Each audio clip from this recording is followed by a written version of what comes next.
కేజ్రీవాల్ అనే వ్యక్తి అన్నా హజారే గారు అవినీతి రహిత భారత్ అనే ఉద్యమం చేస్తుంటే సివిల్ సర్వీసెస్కు రిజైన్ చేసి వచ్చి ఉద్యమంలో భాగస్వామి అయ్యి ఆ రోజు సోనియా గాంధీని అరెస్ట్ చేయాలని చెప్పేసి చివరికి చూస్తే అన్నా హజారేకు టోపీ పెట్టి ఇవాళ సోనియా గాంధీతోనే అలయన్స్ పెట్టుకున్న వ్యక్తి. ఉచిత పథకాలు అనేటటువంటి ఒక అజెండాతోటి ఢిల్లీలో అధికారంలోకి వచ్చారు. ఆ రోజుల్లో నరేంద్ర మోదీ గారు ఉచిత పథకాలు ఇచ్చేవారి పట్ల అప్రమత్తంగా ఉండండి అంటే, నేను ఉచితాలు ఇస్తే మోదీకి ఏంటి ఇబ్బంది అని మాట్లాడాడు.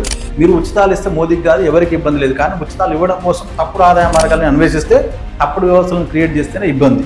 మీరు రాకముందుకు ఢిల్లీలో మద్యం సేవించాలంటే ఈ వయసు 25 సంవత్సరాలు ఉండాలి, దాన్ని 21 సంవత్సరానికి ఎందుకు మార్చారు, లైసెన్స్ల సంఖ్య ఎందుకు పెంచారు, 3 నెలల్లో 3,000 కోట్ల ఆదాయం ఎట్లా తీసుకొచ్చారు. మాజీ సివిల్ సర్వెంట్ అయ్యి ఉండి ఒక రాజ్యాంగబద్ధ సంస్థ అయినటువంటి ఈడీ నోటీసులు 9 సార్లు ఎందుకు తిరస్కరించాల్సి వచ్చింది, తప్పు చేయకపోతే విచారణకు హాజరు కాకుండా ఎందుకు తప్పించుకొని తిరగాల్సి వచ్చింది.